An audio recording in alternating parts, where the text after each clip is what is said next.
In weeks 10 and 11, we introduced the idea of an expression.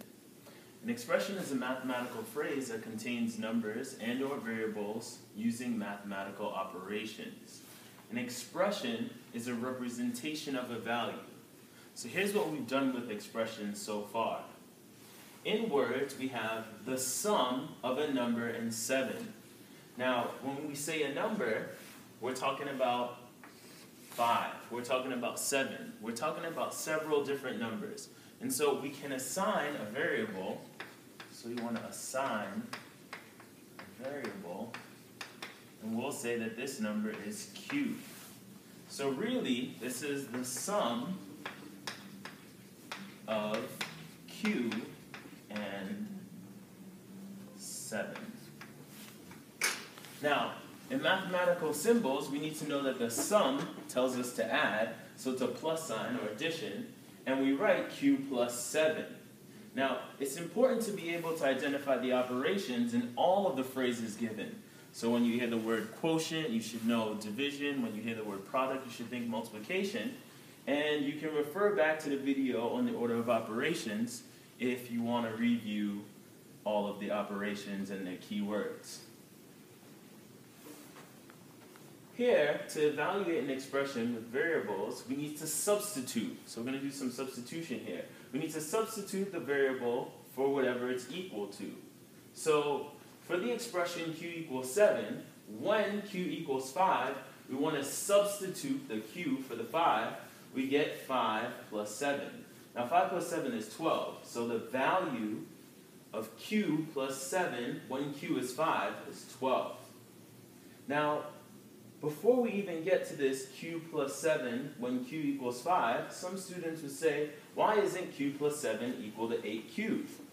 Well, when q is equal to 5, we get 5 plus 7. And that's going to actually equal 8 times 5. Now we know that 5 plus 7 is 12, and we can see here that 8 times 5 is 40. So what we're really going to get from 5 plus 7 equals 8 times 5 is 12 equals 40.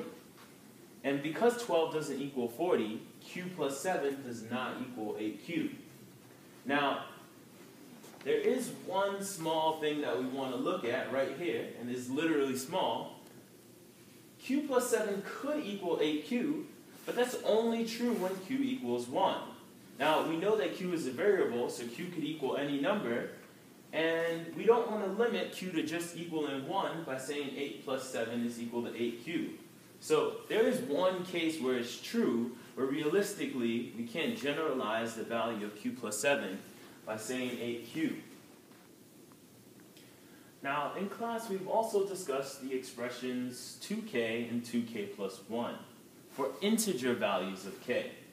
It's important to know that what an integer is before we even begin. So an integer is a positive or negative whole number, and if you can't remember what an integer is or what the other number sets are, you can refer back to the video on number sets.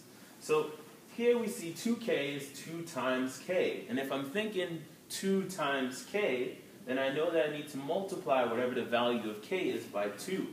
And we're going to say that it's even for integer values of k, but let's just test some integer values. So here we have when k equals negative 2. So when k equals negative 2, I'm going to substitute negative 2 for k, and I'm going to get 2 times negative 2 equals negative 4. Now, 4 is even. Negative 4 is the opposite of 4, but it's still even. It's just a negative even number. When k is equal to negative 1, we get 2 times negative 1, which is equal to negative 2. And yet again, that's a negative even number. When k equals 0, we get 2 times 0 equals 0. 0 happens to be even. When k equals 1, we get 2 times 1 equals 2. And when k equals 2, we get 2 times 2 equals 4. And 0, 2, and 4, and their opposites are all even numbers. Now, here we see 2 times k plus 1.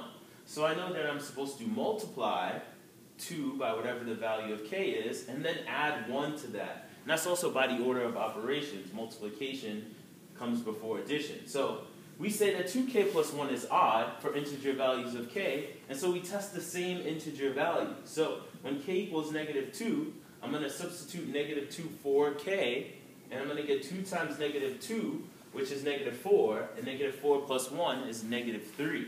Now, negative 3 is a negative odd number. So we need to keep in mind that we're still odd, but we're just negative. The sign is different.